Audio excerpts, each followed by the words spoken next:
India ने वो कर दिखाया जिसको दुनिया छुपा रही है, जिसको दुनिया बता नहीं रही। बिस्मिल्लाहिर्रहमानिर्रहीम। इन्नल्लाह युहिब्बुल लज़ीना युक़ातिलूना फ़ी सबिलिल्लाहि सफ़्फ़न कअन्नहुम बुनियान मरसूस। Call it that which does not kill us makes us stronger। ये मुसलमान है, ये तो बचपन से अबाबील के वाकयात पढ़ते सुनते आए, इनको तो ये चीज अच्छी लगेगी, इंप्रेस हो गए कि यार हम देखो कितने छोटे से थे और चंद तैयारों ने ऐसा कमाल कर दिया। मिलता था दिल के साथ दिल, ईमान के साथ ईमान, कलमे के साथ कलमा, नमाज के साथ नमाज, वो सब कुछ आपने दोबारा से रीऑर्डर कर दिया। Without music life would be a mistake. आपने वो मिस्टेक करके एक कलरफुल मूवी ऐड कर, एक पैट्रियोटिक पाकिस्तानी को, एक जस्टिफिकेशन वाले पाकिस्तानी को, एक न्यूट्रल असेसमेंट करने वाले पाकिस्तानी को थैंक यू इंडिया कहना चाहिए, क्योंकि उसने हमें कितने सारे महाजों पे एक कर दिया। मुख्तलिफ ओपिनियन रखने वाली कौम को एक कौम बना दिए इन चंद दिनों में। पिछले एक साल में जिस शिद्दत पे नौयत हुई थी, इन चंद दिनों में उसको बीट कर दिया कंपटीशन में। Thank you India.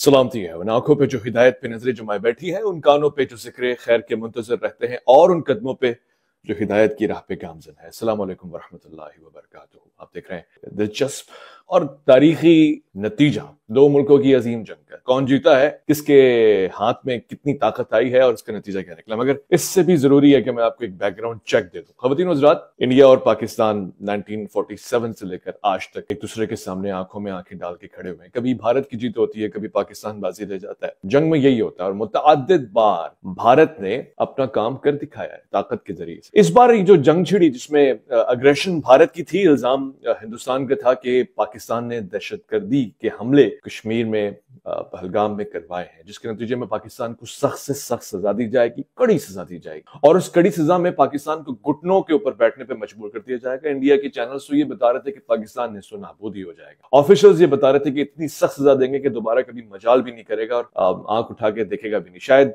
टुकड़े टुकड़े हो जाए, या फिर इससे भी अगर कम एस्टिमेट लगाया जाए तो इतनी बुरी पोजीशन पे आए कि मैसिव सरेंडर हो और हम कहें कि सर आप जैसा कहेंगे वैसा होगा पाकिस्तान में। मेरे इंडियन दोस्त इसको मुतअद्दिद बार सुन चुके हैं। ये इंप्रेशन इंडिया में कायम किया गया है। मैं इसका कंक्लूजन दे रहा हूं क्योंकि मुझे आज शुक्रिया कहना है इंडिया को, और मैं वाकई इंप्रेस हुआ इंडिया से।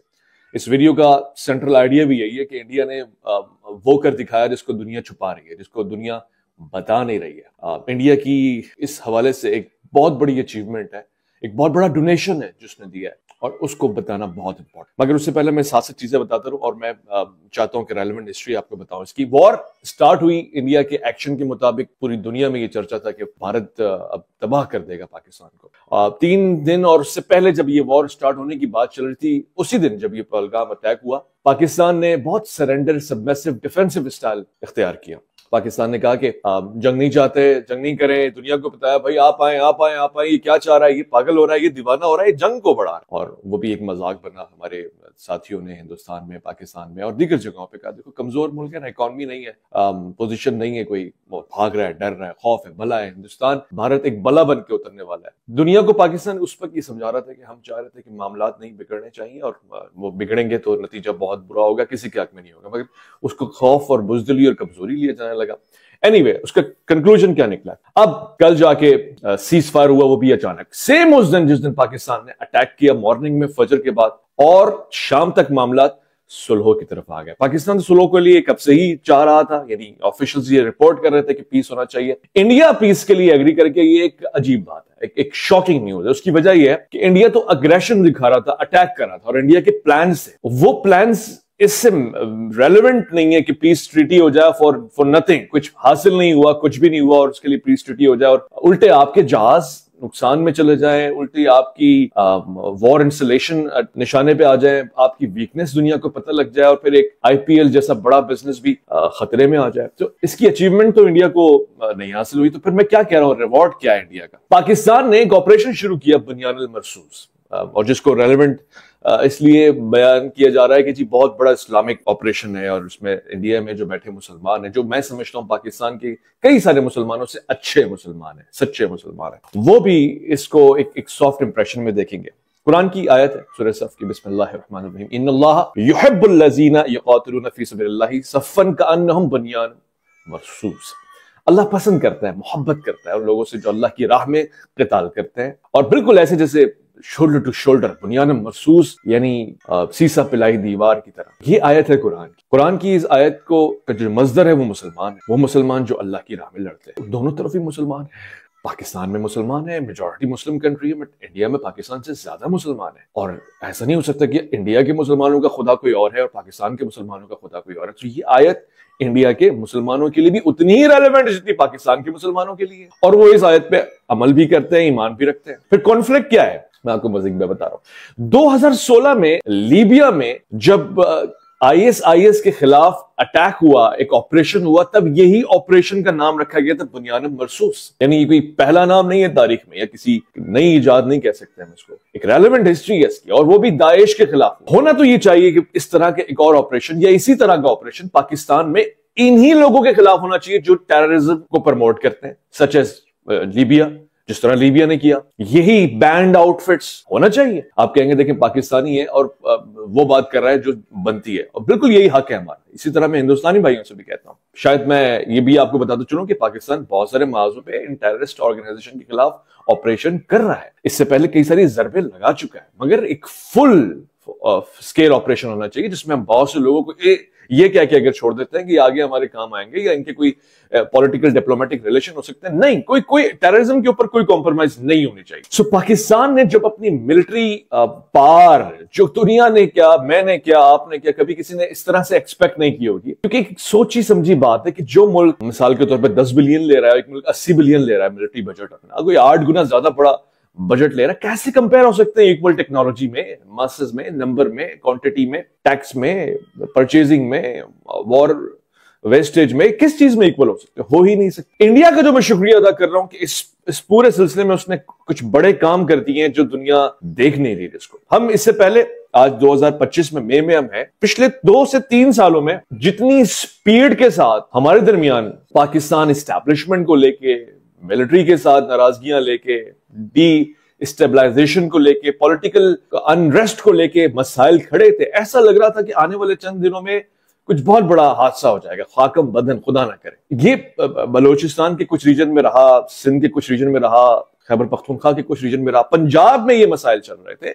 सो एक मैसिव नेगेटिविटी फैली हुई थी। इंडिया ने एक बहुत बड़ा डोनेशन दिया पाकिस्तान को इस 2025 की मई की वॉर में। उसने हम सबको यूनाइट कर दिया, पूरा पाकिस्तान, जितने भी डिफरेंसेस थे, कॉन्फ्लिक्ट्स थे, 95% पाकिस्तानी एक पेज के ऊपर खड़े हुए। मैं 5% उनके लिए लगा रहा हूं जो इंटेंशनली काम करते हैं किसी दूसरे मुल्क को या किसी एंटी पाकिस्तान एजेंडे को प्रमोट करने के लिए, और वो फिर वापस आने वाले नहीं। उनका इलाज यही है कि उनको सख्त से सख्त कड़ी सजाएं दी जाए। मगर 95 पाकिस्तानी, 95%, अगर मैं कंपेयर करूं तो ये रेशियो 50-55 पे चला गया। सबके सब यूनाइट हो गए इंडिया की इस डोनेशन के ऊपर, इस बड़े कंट्रीब्यूशन के हवाले से जो उन्होंने एक कंट्री को वापस स्टेबलाइज कर दिया। यार, हमारे अंदर की जमीर और रूहें पाकिस्तान आर्मी के साथ, जो नाराजगियां अगर किसी की होंगी भी, वो भी साइड पे रख के मैंने देखा लोग निकले में झंडे लेके। आप पॉलिटिकल पार्टी को कह रहे थे ये पीटीआई, ये बहुत सारे एंटी, जिनके ऊपर इल्जाम था कि इन्हीं मई और 9 मई के वाकयात में ये इन्वॉल्व है, ये सारे इस 9 मई को पाकिस्तान के हक में, आर्मी के हक में नारे लगा रहे थे, रोडों पे निकले हुए थे, सोशल मीडिया पे एक टीम बन के छाए हुए थे कि नहीं, हमने अपनी फराइज को अदा करना है। थैंक्स टू इंडिया, आपने तो एक बहुत बड़ा कंट्रीब्यूशन दे दिया। वो सारा नेगेटिव एलिमेंट धुल गया। आज आप जाके न्यूज देखें, सोशल मीडिया पे देखें, जहां से मिलिट्री गुजर रही है, लोग मोहब्बतें दे रहे हैं, दुआएं दे रहे हैं, हाथ में रैलियां निकाल रहे हैं, यकजहती कॉन्फ्रेंसेस हो रही हैं, लोग फूल पहना रहे हैं, लोग हार दे रहे हैं। So sir, it turn out in the favour of Pakistan, not in the favour of India. मैं तो वॉर की बात ही नहीं कर रहा कि वॉर का किसको डैमेज ज्यादा हुआ, किसका पायलट कहां गिरा है, किसका जहाज कहां गिरा है। Let's just not talk about this. Politically आपने पाकिस्तान को बहुत स्ट्रॉन्ग कर दिया। स्ट्रॉन्ग माजी के मुकाबले में आपने उसको 1 पेज पे कर दिया। वो कहते हैं, निश्चय का कॉल है, that which does not kill us makes us stronger. तो आप मार देते हैं, और अगर आपने नहीं मारा तो आपने स्ट्रॉन्गर कर दिया है। दूसरा एक बहुत बड़ा आपने दुनिया को ये बताया कि किसकी वॉर मशीनरी स्ट्रॉन्ग है। आपने चाइना को बहुत बड़ा क्रेडिट दे दिया, बैठे बिठाए आपने चाइना का सीजन लगा दिया। और आपने फ्रांस के साथ जो ज्यादती की है, इतनी मेहनत से एक तैयारा बनता है, उसमें टेक्नोलॉजी आती है, दुनिया की सारे वेल माइंड्स, बिग माइंड्स उसको बनाने की कोशिश करते हैं, आप छुपाने की कोशिश कर रहे हैं। दुनिया आप तो नशर कर चुकी है। आपके इंडिया के जो हेड्स हैं वो बैठ के ही बोल रहे हैं कि हम जंग में ये बातें नहीं करते, किसका कितना नुकसान हुआ। यानी आप मानने को भी, एक सिंपल सच को भी एतराफ नहीं कर पा रहे। तो मैं और कोई दूसरा आपसे क्या एक्सपेक्ट करेगा कि आप सामने वाले की अच्छाई वो बयान करेंगे, जो जो न्यूट्रल ग्राउंड्स के ऊपर सच है वो नहीं बयान कर पा रहे। So it's very clear, it's very obvious. देखिए, मीडिया झूठ बोलता है, हमारा मीडिया भी बहुत 2 नंबर है, आपका मीडिया तो खैर 10 नंबर करता है, दोनों तरफ है, दोनों तरफ है। मगर अगर ऑफिशियल्स बैठ के झूठ बोलना शुरू कर दें या छुपाना शुरू कर दें, लोगों का एतमाद उठ जाता है। भारत की, हिंदुस्तान की अवाम का एतमाद कमजोर हुआ है कि एक चीज इतनी ऑब्वियस है कि अमेरिका, फ्रांस, इंटेलिजेंस, सीएनएन सब बता रहे हैं और आप कह रहे हैं कि नहीं हुआ। तो आपने चाइना को फायदा दिया, चाइना को आपने बताया कि आपकी वॉर मशीनरी कितनी जबरदस्त है। आपने ये बता दिया कि एयर डोमिनेंसी किसको हासिल, कम तैयारों को, ज्यादा तैयारों। ये मुसलमान है, ये तो बचपन से अबाबील के वाकयात पढ़ते सुनते आए, इनको तो ये चीज अच्छी लगेगी, इंप्रेस हो गए कि यार हम देखो कितने छोटे से थे और चंद तैयारों ने ऐसा कमाल कर दिया। इसका फायदा किसको हुआ? Let's just speak honestly, Pakistan को हुआ। आपने पाकिस्तान की एयरफोर्स को, जो बहरहाल एक नाम रखती है पाकिस्तान में, इस बार तो आपने वो नाम दे दिया कि कभी भुलाए नहीं भूल सकते। हीरोज सर, हीरोज निकल निकल के लोग आ रहे हैं, और ये काम 2019 में भी आप कर चुके। Thank you, thanks again India. तीसरा, अब इसको आप न्यूट्रली जज करेंगे कि किसका बेनिफिट ज्यादा हुआ है, किसका लॉस ज्यादा हुआ है। कश्मीर पे इंडिया का मौकिफ था हमारा अटूट अंग है, हम बात नहीं करेंगे। पाकिस्तान एक जमाने से कह रहा था कि बात करो, यूएन ने रेजोल्यूशन दी, उसमें भी कोई अमल दरामद नहीं हुआ इंडिया की तरफ से, और इतना बेकार हो गया था ये टॉपिक, दुनिया के लिए इतना फरसूदा हो गया था कि कोई इस पर फॉरेन कंट्री तो बात ही नहीं कर रहा था। अफ्रीका क्या बात करेगा? डोनाल्ड ट्रंप ने अब ये रिसेंटली कह दिया कि मैं चाहता हूं कि कश्मीर के ऊपर भी बात हो, कश्मीर को भी डिस्कस किया जाए और कोई रेजोल्यूशन निकाल के छोड़ेंगे। लो जी, किसको फायदा हुआ? उस मुद्दे को जिसको आप कह रहे थे हमारा मसला है भाई, आपके साथ क्यों डिस्कस करेंगे, दुनिया में क्यों डिस्कस करेंगे, अब वो दुनिया का जो माई बाप बैठा हुआ है वो कह रहा है डिस्कस करना बनता है भाई, ये रेजोल्यूशन है। किसको बेनिफिट किया इसका? आप हिंदुस्तान की अवाम अपने सियासतदानों से, जिनको जंगी जुनून सवार था, जो ये भगवान बनने की पूरी प्रार्थना किए बैठे थे, तपस्या किए बैठे थे, उनसे सवाल करें, पूछें ये बेनिफिट जो आपने कश्मीर का दिया है ये किसको दिया है? डिप्लोमेटिकली, फॉरेन अफेयर्स में पाकिस्तान लिटरली आइसोलेट हो चुका था, इस हद तक आइसोलेट हो चुका था कि हमें अफगानिस्तान के साथ मसाइल खड़े हो गए। बांग्लादेश तो आपने 1971 में पाकिस्तान को 2 टुकड़े करके पाकिस्तान के इंपॉर्टेंट हिस्से को अलग किया, जिसमें आपकी जीत हुई है। सच है, इसको एक्सेप्ट करना चाहिए। दुनिया में हमारा सबसे बड़ा मसला यह कि हम सच अपनी जेब का बोलते हैं, और बिल्कुल ऐसे ही सच है जिस तरह पाकिस्तान के उन्हीं अलीगढ़ के लॉन्डो ने हिंदुस्तान जैसी बड़ी सरजमीन को 2 टुकड़े किया था, बस ये आपने पाकिस्तान के 2 टुकड़े किए। तो वो जो दूसरा टुकड़ा था जिसको आपने एंटी पाकिस्तान किया था, वो तो कल पाकिस्तान के साथ खड़ा था। बंगाली भाई कमेंट्स के ऊपर कमेंट्स आप देखें सोशल मीडिया पे, और फिर आप ऑफिशियली जाके स्टेटमेंट देखें, वो तो कह रहे हैं कि अगर ये खित्ते में जंग लगी तो इधर से हम काउंटर करेंगे आपकी काउंसिल को। ये मुनासिब नहीं है, हम 2 तरफ से आपके ऊपर चढ़ाई करेंगे क्योंकि आप तवाजुन बिगाड़ रहे हैं खित्ते में। लो जी, वो जिसके साथ 71 से ताल्लुकात हमारे खराब किए गए थे, और हमारी गलतियां थी इसमें, इसी मिलिट्री की गलती थी, इसी पॉलिटिकल ग्रुप की गलती थी, इन्हीं बड़े मैसिव पॉलिटिकल गैंग्स की गलती थी। इन्हीं के होते हुए इन्हीं के फेवर में आ गए, क्योंकि वो रियलाइज कर गया कि इसमें पावरफुल कौन है, माइटी कौन है, राइट पे कौन है। माइट और राइट दोनों किस तरफ खड़े हुए, किसको गया ये फायदा? ऑफ कोर्स पाकिस्तान को गया। आपने बांग्लादेश और पाकिस्तान को एक बार फिर से साथ कर दिया। सर बॉर्डर के साथ तो पहले भी नहीं थे, 71 से 47 से बॉर्डर के साथ बॉर्डर नहीं मिलती थी हमारी, मिलता था दिल के साथ दिल, ईमान के साथ ईमान, कलमे के साथ कलमा, नमाज के साथ नमाज। वो सब कुछ आपने दोबारा से रीऑर्डर कर दिया। पॉलिटिक्स के साथ पॉलिटिक्स मिल जाएगी, बेनिफिट्स भी आगे जुड़ जाएंगे। दुश्मन एक हो जाए तो दोस्त खुद आपका, अगर आपके 3 दुश्मन है 3 दोस्त हैं, ये अगर आपको दुश्मन कह चुका है और हमें दोस्त कह चुका है, क्लियर हो गया। Which is not again in the favour of India. Please justify it if it is. Diplomatically आपने किसको देखा जो आपको अपनी आर्मी भेज रहा हो, अपने सफीर भेज के खड़ा हो आपके साथ, दुनिया में कह रहा हो कि हम आपके साथ खड़े हुए हैं? किसको आपने, कौन सी कंट्री को आपने देखा? रशिया आपके साथ खड़ा हुआ? नहीं सर, रशिया आपके साथ पुराने जमाने से आपका दोस्त है, आपके मिलिट्री इक्विपमेंट्स के साथ मिलकर बनते हैं जैसे चाइना के साथ हमारे बनते हैं, मगर आपके साथ कोई कंट्री नहीं आगे खड़ा हुआ है। इसके बदले में पाकिस्तान के साथ टर्की आके खड़ा हुआ है, अपनी फ्लीट्स भेज रहा है।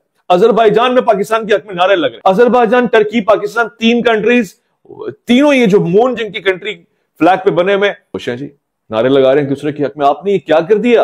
वो पाकिस्तान जो वीकर था आपने उसको स्ट्रॉन्गर बना दिया सर, और आपने एक डेड मूवी में म्यूजिक ऐड कर दिया। निश्चय कहता है without music life would be a mistake. आपने वो मिस्टेक करके एक कलरफुल मूवी ऐड कर दी। आप अपने कॉन्ट्रीब्यूशंस को देखें, और मैं समझता हूं कि एक सच्चे पाकिस्तान को थैंक्स टू इंडिया कहना चाहिए, एक पैट्रियोटिक पाकिस्तानी को, एक जस्टिफिकेशन वाले पाकिस्तानी को, एक न्यूट्रल असेसमेंट करने वाले पाकिस्तानी को थैंक यू इंडिया कहना चाहिए, क्योंकि उसने हमें कितने सारे महाजों पे एक कर दिया, मुख्तलिफ ओपिनियन रखने वाली कौम को एक कौम बना दिए इन चंद दिनों में, और दुश्मन को जवाब देने का इतना बड़ा जिगरा जो दुनिया ने एक्सपेक्ट नहीं किया था। हवाई, फजाई, जमीनी, मिसाइल, ड्रोन्स, यार दुनिया इन्वेस्ट करेगी पाकिस्तान में आके कि भाई बहरहाल खेल एक तरफ, हॉलीवुड, लॉलीवुड, बॉलीवुड एक तरफ, मिलिट्री के तो ये चैंपियन है, इनको आता क्या इसके सिवा। एक और पॉइंट आप जस्टिफाई करके मुझे बताएं, जो आपने एक बहुत बड़ा कंट्रीब्यूशन दिया जिसपे थैंक्स बनता है, वो ये कि जो अरब से वो आपकी ग्रोथ को देख के, बिजनेस को देख के आपको सपोर्ट कर रहे थे, which is a good point. वो सारे अरब,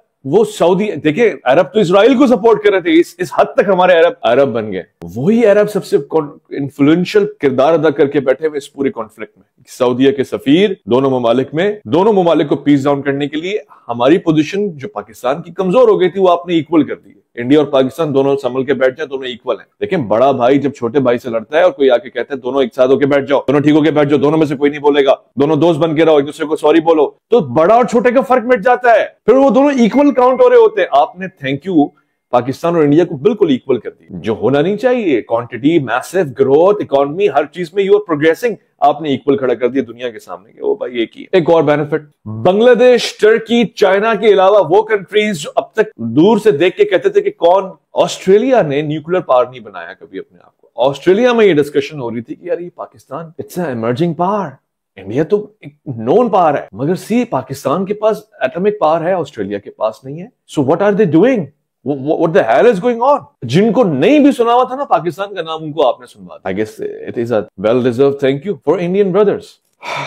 आपने पाकिस्तान में ये बड़ा क्लियर कर दिया कि who is the boss। इस खत्ते में आपने क्लियर कर दिया who is the boss आने वाले कंट्रीज के लिए। श्रीलंका, सर क्या आपको पता है कि श्रीलंका इंडियन एस्टेब्लिशमेंट के साथ कॉन्फ्लिक्ट में है? राहुल गांधी इंडिया में खड़े होकर चिल्ला रहे हैं आपने क्या कर दिया, आपने चाइना और पाकिस्तान को इतना स्ट्रांग आपस में कर दिया, यूनाइट कर दिया, आपको तो चाइना के साथ दोस्ती करनी चाहिए थी। I don't know what policies you have. अभी कुछ टाइम पहले इंडिया ये कह रहा था कि हम पीस की तरफ नहीं जाएंगे, दूसरा मुल्क इंटरवेंट नहीं करेगा। अभी सिर्फ अर्नब गोस्वामी वो कह रहा है और वो डोनाल्ड ट्रंप को बुरा भला कह रहा है, बाकी कोई भी ये कहने को तैयार नहीं है कि हम पीस की तरफ नहीं जाएंगे। कहना पड़ेगा भाई, कॉल आएगी माई बाप की। ये आप क्या कह रहे हैं, माई बाप तो पाकिस्तान का था, अमेरिका। आपने कब से अपने आप को अडॉप्ट करवा लिया है? Sir you are getting weaker, I am telling you. Indira Gandhi के दौर में भी कभी ऐसा नहीं हुआ, इंदिरा गांधी ने खामोश करवाया कि आपको हमें डिक्टेशन देने की जरूरत नहीं, वी विल डिसाइड इतने किलोमीटर बैठ के आप हमें डिक्टेट ना करें।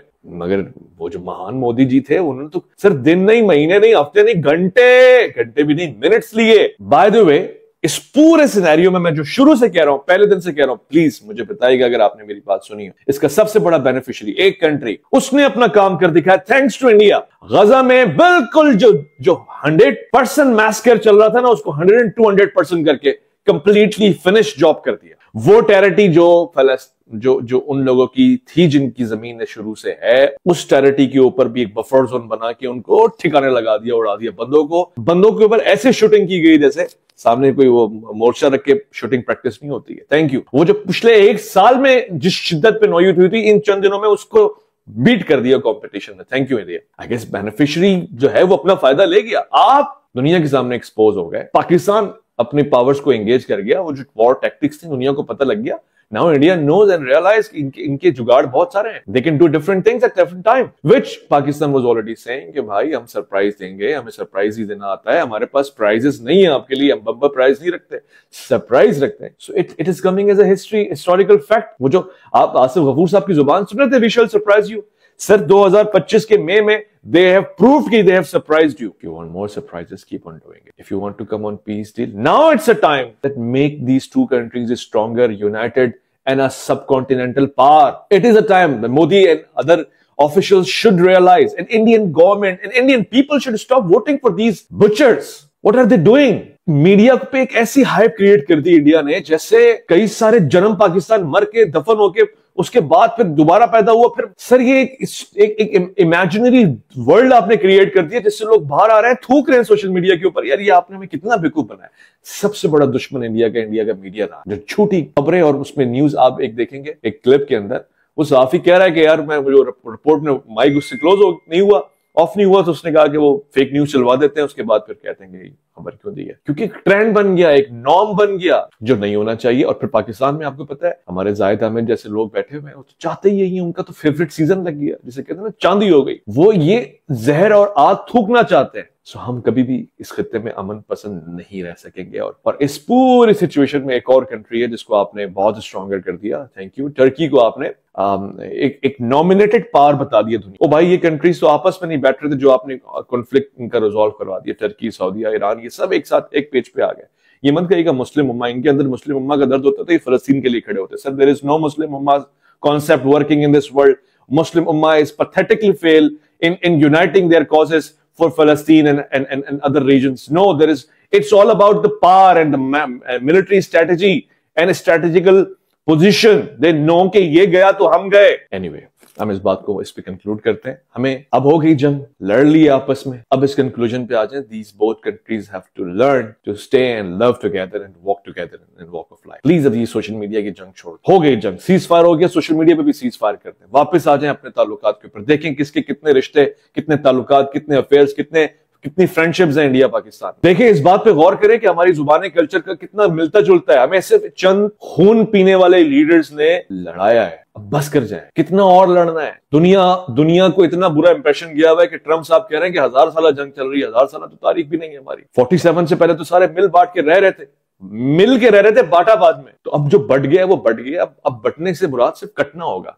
और मैं ये इसलिए कह रहा हूं कि मैं जानता हूं कि इंडियन मुस्लिम्स जो हैं वो बहुत मैं उनसे इंप्रेस हूं। वो जिहाद की हालत में रहते हैं यार, किसी ऐसी कंट्री में जहां उनकी मर्जी से उनकी ट्रेडिशन को फॉलो करना मुश्किल हो। कोई आपसे आप मुसलमान होने के बाद ये इल्जाम लगा रहा हो कि आप पाकिस्तान के हैं, आप एंटी इंडियन हैं, आप वंदे मातरम बोल के दिखाएं, आप ये इस तरह के एलिगेशंस लगा रहा हूं। ये मुश्किल होता है ऐसे में मुसलमान रहना। It's challenging thing and it's a greatest thing. मैं दुनिया भर में जानता हूं जितने पीसफुल इंडियन मुस्लिम्स हैं शायद ही कोई होगा। But if there are circumstances, it's not for everybody. It's not the total ratio. चंद जगहों पे चंद लोगों के लिए है। We have to learn it. At the end, मैं सिर्फ एक रिमाइंडर देना चाहता हूँ आप जो मुझे बहुत इंपॉर्टेंट लगता है। बहरहाल मैं अगर पैलेस्टाइन के ऊपर बात करूंगा, ज़ाहिर है आपको पता है चैनल और दीगर चीजें बातें नहीं कर सकते। बट जस्ट रिमाइंडर, अगर आपको मौका मिले खुद जाके आप सर्च कर लें कि इस वक्त क्या पोजीशन है, क्या हो रहा है, किसकी जीत हो रही है, किसकी हार हो रही है। और एट लास्ट मेरा काम है कि मैं उल्टी सुल्टी जो भी है प्रेडिक्शन कर देता हूँ।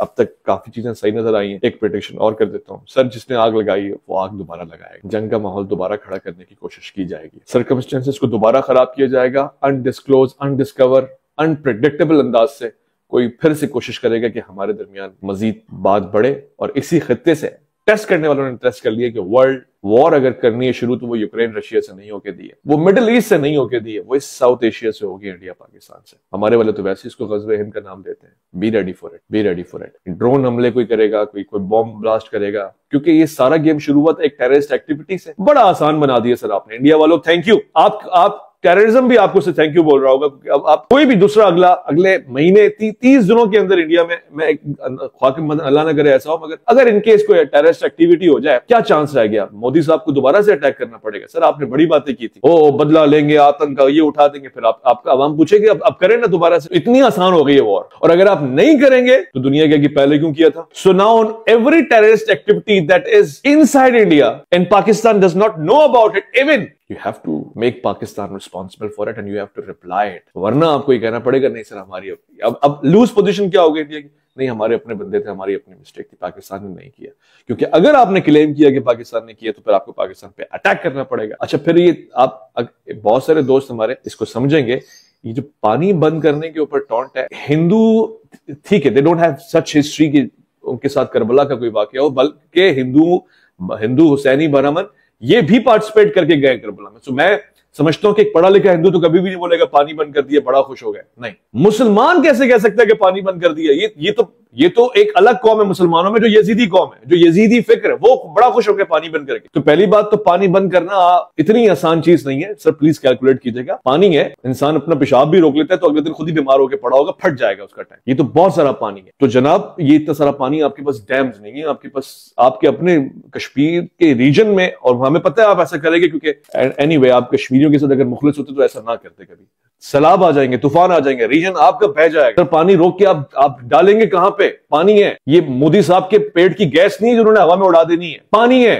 Don't make people fool about it. इसका एक प्रेशर बन सकता है, वो आपने बना लिया, लोग खुश हो गए, और कुछ भी नहीं था कहने के लिए तो वो पानी की बोतल दिखा रहे हैं एक दूसरे को। बट आई डोंट थिंक पानी और इंसानी हुकूक किसी की भी नहीं रोकी जा सकती, कोई भी हो, जानवर भी क्यों ना हो। बट अगर आप चाहते हैं कि इसको एस्केलेट किया जाए। पाकिस्तान वालों प्लीज इस बात को सीरियस समझ लीजिएगा, ये जारी नोटिस सबके लिए। मिलिट्री ऑपरेशंस करने पड़ेंगे बैंड आउटफिट्स के लिए, वो जो आपका नाम इस्तेमाल करती है और आपकी कुछ ना कुछ कहीं ना कहीं उनको लोग फेवर करते हैं, चाहे ड्रामेटिकली कर रहे हो, रिलीजियसली कर रहे हो, कैसे भी कर रहे हो, उनको रोकना पड़ेगा। ये आपके लिए और हमारे लिए और सबके लिए मजीद बैंड आउटफिट्स के ऊपर जर्ब लगनी चाहिए, रुकना चाहिए इनको। ये जो शनाख्ती कार्ड देख देख के मारने वाले लोग हैं, इनके ऊपर सख्त से सख्त सजाएं होनी चाहिए, लॉ बनना चाहिए इनके ऊपर, ऐसी सजा को तो इबरत बनाना चाहिए। ये जो दहशतगर्द पल रहे हैं हमारे अपने कैंप्स के अंदर, जिनका हम समझते हैं कि दहशतगर्द नहीं है, इनको अल्टीमेटली दहशतगर्द बन जाना है, क्योंकि इनको सबक वो पढ़ाया जा रहा है।